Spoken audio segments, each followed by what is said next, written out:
naman karaniwan ng inireklamo ang trapiko dito sa Metro Manila at kung ano na rin mga solusyon na sinubukan para maresolba ito. Sa susunod na ibang klaseng traffic ang pag-uusapan. Child trafficking. So, alam mo ba kung ano yun? Baka inisip mo yung mga bakal na traffic. Alam ko naman yan, no? Alam ko naman problema yan dito sa Pilipinas, eh. Kaso sa sobrang kahirapan, maraming mga kabataan ang napipilitang mahiwalay sa pamilya para lang magtrabaho.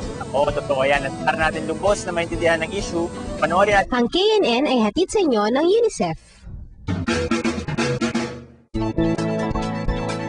ang ulat ng Camarines Norte Bureau.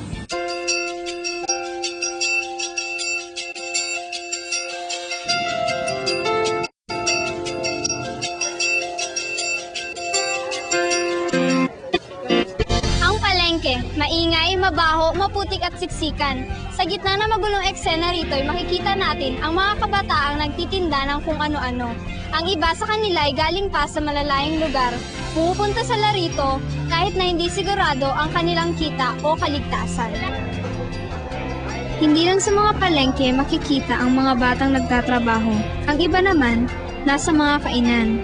Marami rin ang nauuwi sa mga videoke bars at clubs kung saan nagiging biktima sila ng prostitution. Ang iba ay naririto sa sariling kagustuhan, samantalang ang iba ay sapilit ang kinukuha sa kanilang mga baryo at tinadala sa sentro ng probinsya at sa mga lungsod para magtrabaho. Ngunit, alam niyo ba na ito ay pinagbabawal? Ayon sa Republic Act 9208 o Anti-Trafficking Law, ang pag-aalis ng bata mula sa kapaligirang pamilyar sa kanya at pagdadala sa ibang lugar kung saan siya ay maaaring masuong sa panganib ay labag sa batas. Gumamit man o hindi ng panloloko at panlilinlang, sumang-ayon man o hindi ang bata, basta't ang biktima ay wala pang 18 taong gulang at siya ay dinala sa isang sitwasyong mapang-api, ito ay tinuturing na child trafficking. Kaugnay nito, nagsagawa ng isang proyekto ang PACT o Philippines Against Child Trafficking. Tinawag nila itong People's Caravan Against Child Trafficking. Mayroon kami talagang tatlong layunin dito. Yung una nga, mapalaganap at mapalawak yung issue ng child trafficking. Pangalawa naman, gusto naming ipabatid na meron na po talagang batas tungkol dun sa ito sa trafficking, yung Republic Act 9208 o mas kilala sa tawag na Anti-Trafficking in Persons Act of 2003. At yung pangatlo naman po ay yung tinatawag na call namin, especially for different NGOs, government agencies, to provide programs and yung tinatawag na strengthening of child protection networks.